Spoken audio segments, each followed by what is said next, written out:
In the previous episode, we introduced a simple idea. You can earn well and still feel exposed. Now we need to define that exposure clearly. Structural exposure does not mean you are irresponsible. It does not mean you are reckless. It does not mean you are bad with money. Structural exposure simply means your system depends heavily on one moving part. Usually, that moving part is income. Let us examine this carefully. If your income stopped tomorrow, how long could your current structure function without borrowing? Not emotionally. Numerically. That question reveals exposure. Here is a simple illustration.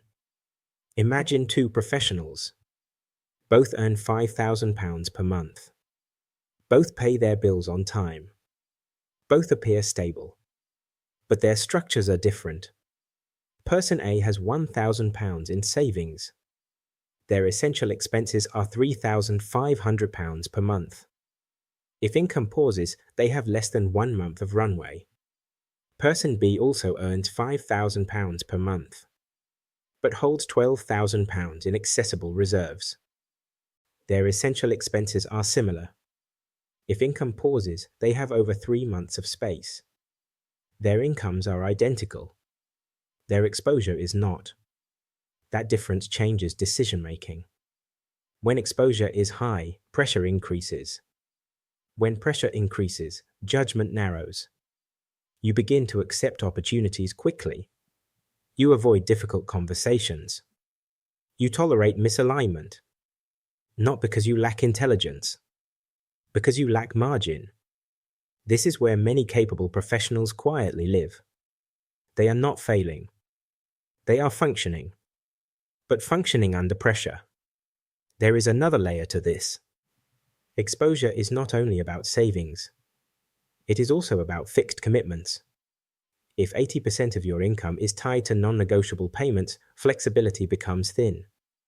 Mortgage, car finance, school fees, subscriptions, debt repayments. When commitments rise in proportion to income, exposure remains constant, even if income grows. This is why some high earners still feel fragile. Income increased. Structure did not. Now let us introduce a behavioral insight.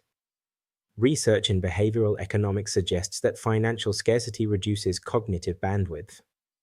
When individuals feel financially constrained, mental energy shifts toward short-term survival thinking. Long-term strategy weakens.